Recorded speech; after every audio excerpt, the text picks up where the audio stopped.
It seems like every single day, Roblox just keeps messing up and it just keeps getting worse. And in today's video, we're going to be covering everything happening. And as always, my name is Tired and we are so close to 1,000 subscribers. I think we're at like 900 right now. So if you want to stay in the loop with everything Roblox related, I will love you forever, but let's get into it. First off, recently Schlepp got mentioned in a new article by The Times, a really big paper if you guys didn't know. But again, in this article, Roblox said that he's taken the law into his own hands. But Schlepp immediately responded to this by saying law enforcement actually reviewed his videos and told him that he was doing everything right. And Schlepp was actually taking the same processes that actual FBI agents do. So in this Times article, you've got Roblox trying to frame him one way, saying that he's a vigilante and disturbing their platform by doing bad work, but actual police saying the complete opposite. Now onto the recent bans. Networks was finally banned off of Roblox. Schlepp called it a win, but pointed out the guy still has a bunch of alt accounts still floating around. And others being disappointed as it took them multiple years and multiple lawsuits for Roblox to actually take action. But other people are also covering this, saying that Roblox might not even be the one doing these actual bans, and instead that it's some sort of method which people are using to terminate accounts, and even innocent people have recently been banned by it. I don't really know how true these statements are, but it might actually make sense. So is Roblox actually stepping up and doing the right thing and banning predators off their platform after multiple years, or is this just another moderation mess and another exploit on the platform? Moving on to RDC Day 2, where it gets kind of weird. KreekCraft said that the people there couldn't even tweet or talk about the CEO Q&A. Being questioned by the public, people were free to ask him any questions, but for some reason they couldn't talk about them online, so there was no way to know what questions were asked unless you were there, which is kind of weird since the point of a Q&A in this situation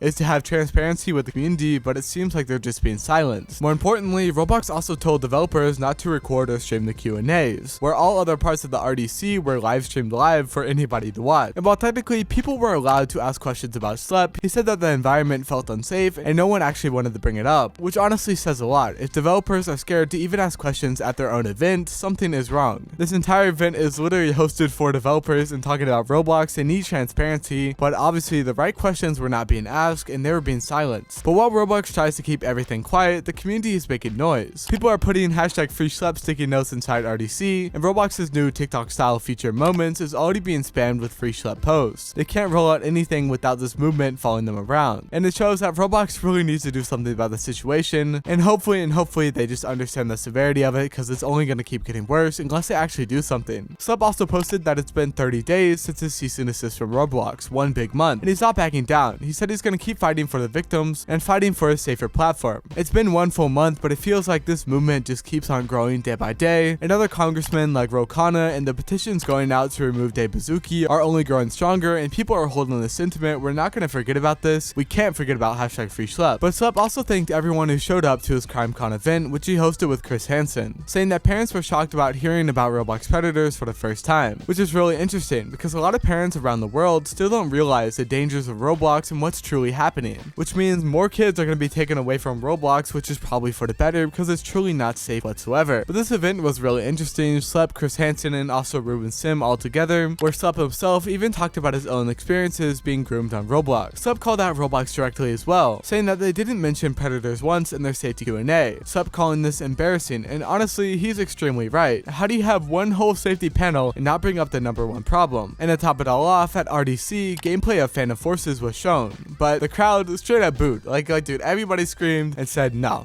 we're not doing this. And if you're wondering why exactly Phantom Forces got booed, if you're not familiar with the controversies surrounding the game, and more importantly, the developers behind the game, pretty much a bunch of child safety issues, child predator issues, furries, and someone actually getting kidnapped, just a bunch of disgusting things showing that the game should not be getting recognized at RDC. But yeah, we just covered a lot of negative stuff, but there is some positive going on behind the scenes of Roblox, which I've covered a little bit in my previous videos, but it seems like Roblox is just shifting their focus into empowering developers and maybe just begging them to stay on the platform by increasing the DevX percentage, which means they're just going to be making more money, whenever ironically they're selling back the Robux to Roblox, which is really funny, but also just revealing how much the top developers are making on their platform, which shows that they've grown a lot since 2020, and with the amount of players playing Roblox today, it seems like this number is only going to keep growing and people are just going to be making more money, which is also extremely encouraging for anyone who wants to get into game development, maybe someone working at a studio who wants to move their studio over, just any type of group or developers wanting to get involved with Roblox. It's all super enticing because there's a lot of money to be made and you really don't have to do much to make a Roblox game. I mean, of course you have to set up the entire game, set up everything, but if you really think about it, it really is nothing in comparison to if you were going to make that game from scratch without without using Roblox. So yeah, it's extremely enticing, and it's interesting to see how Roblox games are moving over to other games as well, such as the rights of Steal a Brain Rot being sold to a Fortnite developer who put together Steal a Brain Rot in Fortnite, which is one of the most popular games right now in Fortnite. Super crazy, but it seems like Roblox is just doing everything but actually addressing the schlep problem. But they're just being slammed with all the lawsuits. I get it. We're not going to get any type of good response anytime soon. They just got to keep doubling down with everything. Just imagine how terrible and how cooked they would be for their lawsuits. Because imagine how cooked Roblox would be for all their lawsuits if they just started like apologizing to the public and admitting a bunch of fault. They would be absolutely cooked. The CEOs and the top people at Roblox are only focused on the stock market and how much money they're making for the company, making sure that their stockholders aren't super upset, which means they need to win those lawsuits, but I guess only time will tell. So yeah, between bans finally happening of well-known predators, Roblox dodging questions, and the community fighting back harder than ever, it's clear this problem isn't going away for Roblox anytime soon. It feels like Roblox is fighting a fight which they will never win, but I guess we'll just have to wait and see. Let me know what you guys think in the comments down below. We are so close to 1,000 subscribers, so thank you so much if you subscribe. Let me know what you guys think in the comments down below. I really want to know what you guys think, and I will see you guys later.